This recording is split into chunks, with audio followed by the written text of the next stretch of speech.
Hello everyone. हम लोग इस क्लास में कुछ इलस्ट्रेशन सॉल्व कर रहे होंगे which is are based on the sign of quadratic. ठीक है ना। दो एग्जांपल मैंने बोर्ड पे लिखे हैं, इन दोनों के बारे में बात कर लेते हैं और बाकी सब डिस्कशन पे भी बात करेंगे।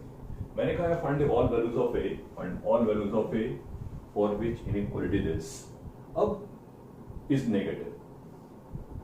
ठीक है ना। नेगेटिव से ज्यादा इंपॉर्टेंट है ये point, for all x belongs to R. ये जो कुछ भी इंसिडेंस आप चाहते हो, ये जो कोई भी इंसिडेंस आप चाहते हो एक्स की हर वैल्यू के लिए नेगेटिव रहे। अब दो चीज समझनी है। पहला तो ये कि एक मिस्टेक तो बच्चों से हो जाती है, हम इसको क्वाड्रेटिक मान लेते हैं। कोई भी स्टूडेंट इसको क्वाड्रेटिक नहीं मानेगा। हर स्टूडेंट ये सोचेगा कि दो केस में बात होगी। केस वन है कि ये क्वाड्रेटिक हो। ये क्वाड्रेटिक हो तो उसके लिए जरूरी है कि कोफिशिएंट ऑफ एक्स स्क्वायर की वैल्यू कैसी हो, नॉन जीरो। पॉजिटिव हो नेगेटिव हो सब आपके डिस्कशन का पार्ट है, वो हम चला लेंगे। चला लेते हैं। पहला केस है मेरा कि ये क्वाड्रेटिक है, it is a quadratic inequality. अगर ये क्वाड्रेटिक इनइक्वालिटी है तो सोचते हैं for all x belongs to R, x की हर वैल्यू के लिए नेगेटिव होने का मतलब है ये ग्राफ बनना चाहिए। ये ग्राफ तब बनेगा जब coefficient of x square negative हो और डी भी नेगेटिव हो। खत्म। आपको हर बार कंडीशन समझनी है, आफ्टर दैट आप आराम से बात कर पाएंगे, बात खत्म हो जाती है, डिस्कशन कुछ नहीं है। B square minus 4ac, B square minus 4a c negative. Okay, 4 cancel कर देते हैं, यहां ए स्क्वायर बचा माइनस ए प्लस 4 और 2a minus 6 negative A square minus 2a square minus 6a plus 8a minus 24 less than 0। Solve कर लिए। Minus ए square बचता है, इसको सॉल्व करने के बाद माइनस का 2a बचता है और प्लस का 24 less than 0। A square plus 2a minus 24 positive. Solve कर ली। फैक्टराइज तो हो ही रहा है, फैक्टराइज तो हो ही रहा है, दिख रहा है। a plus 6 a minus 4। ठीक है ना। तो a की वैल्यू आ गई माइनस इन्फिनिटी से लेके माइनस 6 यूनियन 4 से infinity. These are the values of a and this is not the answer. Definitely आपको आंसर तब मिलेगा जब इसके साथ भी आप क्या लेंगे, इंटरसेक्शन। तो इसका और इसका इंटरसेक्शन ले लिया, ले लो इंटरसेक्शन। a माइनस 4 से लेस है, इसका मतलब दोनों का इंटरसेक्शन हो जाएगा माइनस इन्फिनिटी से माइनस 6। क्लियर। केस 2 में आ जाते हैं। केस 2 में कुछ करना नहीं होता, बट ध्यान देना पड़ेगा। केस 2 ये है कि a की वैल्यू माइनस 4 हो जाए, यानी कि क्वाड्रेटिक ना रहे। मैं ये लिख देता हूं केस 2।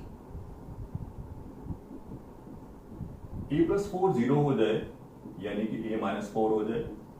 a जब माइनस 4 होगा तो डेफिनेटली तो 0 हो गया, और यहां क्या आ गया, यहां पर आ गया 8x, यहां पर आ गया 8x माइनस 40।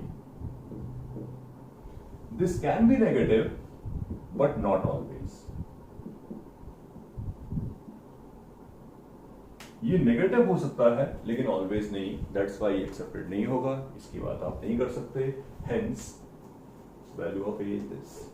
एग्री। तो ऑलवेज पॉजिटिव, ऑलवेज नेगेटिव, ये दो पहले केस थे, इनको पकड़ के चलना है, याद रखना है, और बात करते हैं आगे। नेक्स्ट वाले मैंने कहा है कि value of case so that the graph of this function is completely above x axis. अब मैंने नेक्स्ट क्वेश्चन में ये कह दिया है कि पूरा का पूरा ग्राफ जो है वो अबव एक्स एक्सिस हो, तो इसका मतलब ग्राफ ऐसा बनना चाहिए। बाकी सब बात आप जानते ही हो। ऐसा ग्राफ बनने के लिए कंडीशन क्या है, कोफिशिएंट ऑफ एक्स स्क्वायर जो कि 1 दिख रहा होगा तुम्हें, पॉजिटिव होना चाहिए, और डी जो है वो हर हाल में क्या होना चाहिए, नेगेटिव। तो हर बार हम लोग कंडीशंस पे स्ट्रेस करते हैं, पहले कंडीशन बना लेते हैं, after that always we are able to write the values, answer whatever you require. मेरी बात हो चुकी है ऑलमोस्ट। कंडीशन में लिख चुका हूं, डी नेगेटिव कराना है, करा दो। बी स्क्वायर माइनस 4ac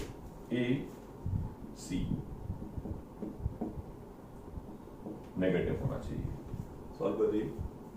के square 9 6k 4k 24 less than 0, के स्क्वायर माइनस 2k और कितना बचता है 15 बचेगा क्या, माइनस का 15 लेस देन 0। फैक्टराइज हो ही रहा है, फैक्टराइज ये हो ही रहा है, k माइनस 5 और k plus 3। Overall value of k is -3 से लेके और 5। आई होप दोनों केसेस आपको अच्छे तरीके से समझ में आए हैं, कोई प्रॉब्लम नहीं है किसी टाइप का। We can always talk about this thing, हम लोग हमेशा इसके बारे में बात कर सकते हैं, ठीक है। ऑलवेज पॉजिटिव, ऑलवेज नेगेटिव, ठीक है। और एक दो एग्जांपल्स अपन देखेंगे तो क्लैरिटी आ जाएगी और समझने की कोशिश करते हैं, ठीक है।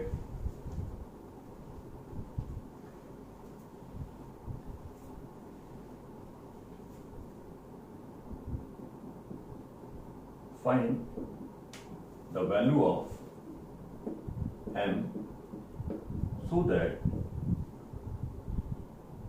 1 lies between the roots of equation mx square plus 3mx plus m minus 1 equal to 0, ठीक है। अब मैंने ये कहा है आपसे कि m की वैल्यू बताइए जिससे कि 1 जो है वो रूट्स के बिटवीन हो। एक बात तो क्लैरिफाई हो गई कि रूट्स रियल होंगे, रूट्स रियल होंगे तभी उनके बिटवीन कोई ना कोई आ पाएगा, राइट। तो इसका मतलब निकलता है कि either the graph is this और will be the graph is this. अब ग्राफ या तो ये होगा या फिर ये होगा कि कोई यही पॉसिबल ग्राफ है जो ये कह सकता है कि 1 रूट्स के बिटवीन आ गया, क्योंकि बाकी चारों ग्राफ में एक ग्राफ तो ये है, इसके रूट्स ही नहीं है, रियल नहीं है। एक ग्राफ ये है, इसमें तो दोनों रूट बराबर हैं। जब दोनों रूट बराबर हैं तो रूट में 1 कैसे आ जाएगा? तो रूट के बीच में 1 आने के लिए ऑब्वियसली ये दोनों ग्राफ रिस्पॉन्सिबल हैं, ठीक है। बात मेरी खत्म हो चुकी है। ज्योमेट्रिकली सोचो आप सही तरीके से, तो 1 को यहां लाना है। हम लोगों ने ये सीखा था कि अगर कभी भी f ऑफ k का साइन a के साइन का अपोजिट है तो k हमेशा बिटवीन रहेगा। f ऑफ k का साइन और a का साइन अपोजिट है तो बिटवीन रहेगा। या फिर उल्टा सोच लिए कि कभी भी रूट्स के बिटवीन कोई नंबर लोगे तो उसके लिए फंक्शन के साइन की वैल्यू a के साइन की क्या होगी? अपोजिट होगी। जस्ट मेरी बात खत्म हो चुकी है। 1 को यहां लाने के लिए ये नेसेसरी है कि a का साइन, a का मतलब कोफिशिएंट ऑफ x स्क्वायर, और f ऑफ k का साइन क्या होना चाहिए? Opposite.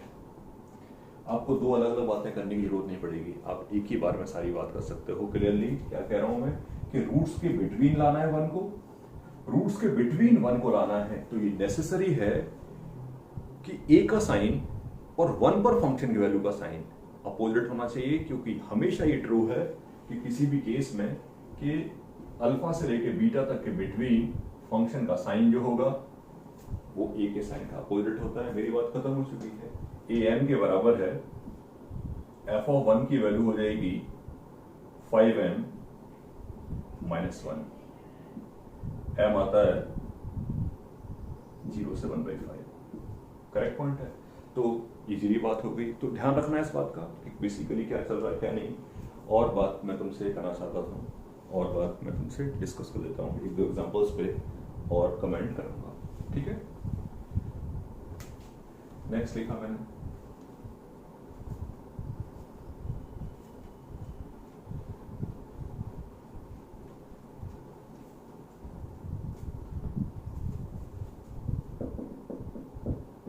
if roots of equation x square ax square plus B X plus C square plus 1 plus C square equal to 0, ABC non zero real है। If roots of equation this are imaginary, then identify the sign of A। Correct point है। इसके roots imaginary है और मुझसे कहा है इसका sign बताइए, ए का साइन क्या होगा। अब जिस किसी के भी रूट्स इमेजिनरी हैं उसके लिए दो ही पॉसिबिलिटी है, या तो ग्राफ ऐसा होगा या ऐसा होगा। मैं हमेशा बता चुका हूं, कहीं ना कहीं ये बात मेंशन होगी कि वो ग्राफ कैसा है, वो आपको सोचना पड़ेगा। वो सवाल देख के ऑब्जर्व करते रहिए, तो थोड़ा ध्यान दोगे देखिएगा। एफ ऑफ जीरो के बारे में बात करते हैं। एफ ऑफ जीरो की वैल्यू क्वेश्चन में इसको एफ एक्स बोल देते हैं, इसको एफ एक्स बोल दिया। एफ ऑफ जीरो की वैल्यू है C square plus 1 upon C square. Whatever may be the condition, c square plus 1 upon c square is always remain what? Positive। मेरी बात खत्म हो जाती है। इन दोनों ग्राफ के बारे में एक बात तो फेमस है, या तो पूरा पॉजिटिव होगा ग्राफ या पूरा नेगेटिव होगा। तो जीरो पे पॉजिटिव है तो बाकी जगह भी पॉजिटिव होगा, ये केस हट जाता है। मुझे ए चाहिए, ए का साइन पॉजिटिव होगा। एग्री? तो एक बेसिक सवाल था, वहां पर कुछ बहुत खास डिस्कशन नहीं है, ताकि क्लैरिटी आ जाए हमें और अच्छे तरीके से बात हो जाए। और बात कर लेते हैं, और बात करने से बात समझ में आ जाएगी काफी कुछ।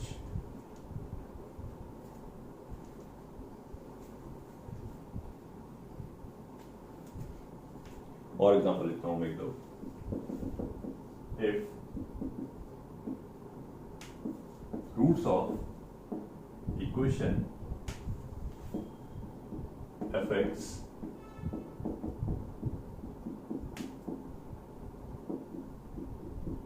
if roots of equation this are real and distinct,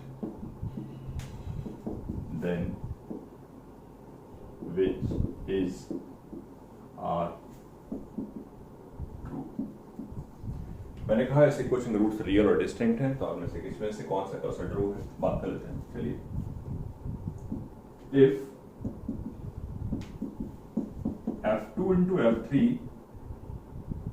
negative, then both roots lies in between 2 and 3। If f2 into f3 negative, then at least one root lies in the interval 2 to 3। और बात कर लेते हैं सी, और बात कर लेते हैं if f2 into f3 positive, then both roots are more than 3। If this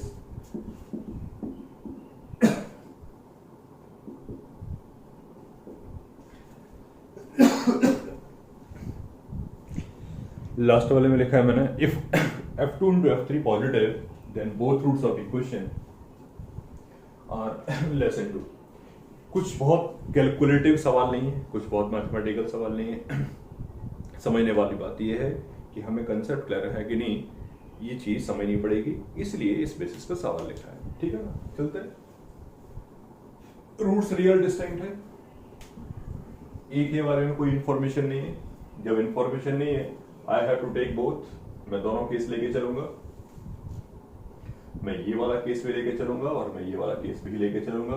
क्यों?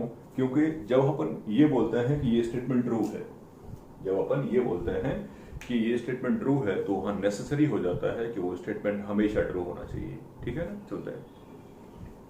ग्राफ इन दोनों में से कोई होगा। अब आगे लिखा है मैंने if F of 2 into F of 3 negative है, मतलब 2 पर फंक्शन की वैल्यू और 3 पर फंक्शन की वैल्यू का साइन अपोजिट है। सोचते हैं, सपोज करिए 2 यहां पर है तो 3 यहां पर होगा, या फिर 2 यहां पर है तो 3 यहां पर होगा, क्योंकि 2 पर फंक्शन की वैल्यू और 3 पर फंक्शन की वैल्यू क्या होनी चाहिए, अपोजिट साइन की, तभी तो ये नेगेटिव होगा। आगे बढ़ जाते हैं, अगर 2 यहां पर है तो 3 यहां पर होगा, और 2 यहां पर है तो 3 यहां पर होगा। तो ये बात कंफर्म है कि 2 और 3 के बीच में कितने रूट लाई करेंगे, 1। ये फॉल्स है, ये पक्का ट्रू है। f of 2 f of 3 negative है, at least one root lies in the interval 2 to 3। Agree? और बात करते हैं अगले एग्जांपल में। अगले ऑप्शंस में मैंने क्या बोला है, अगले ऑप्शन में मैंने बोला है if f2 into f3 positive है, f2 into f3 पॉजिटिव है, यानी कि या तो दोनों पॉजिटिव हैं या दोनों नेगेटिव हैं। समझते हैं? Then both roots are more than 3। Check कर लेते हैं, ग्राफ बनाया upward. f2 into f of 3 positive होने का मतलब बहुत सारा हो सकता है। हो सकता है 2 3 यहां पर हो सकता है 2 3 यहां पर हो, और हो सकता है 2 3 यहां पर हो। ओवरऑल ये है कि ये गलत होगा और हर हाल में ये भी गलत होगा। ठीक है ना, दोनों के बारे में ही हम कोई कमेंट नहीं कर पाएंगे। ऐसे एग्जांपल दिए मैंने, मुझसे कहा गया था both roots are more than 3। ये फॉल्स है, ट्रू भी है, फॉल्स भी है। Both roots are less than 2, true भी कराया, फॉल्स भी कराया, राइट। दैट्स व्हाई कुछ कमेंट नहीं कर सकते, कुछ भी कमेंट करना वहां पॉसिबल नहीं होगा। मैंने कहा ट्रू का मतलब क्या होता है, ऑलवेज ट्रू। हम ट्रू वही स्टेटमेंट होता है जो हमेशा ट्रू माना जाता है। तो इन सब के बेसिस पे आप आराम से काम कर सकते हो, बहुत कंफर्टेबली। ठीक है।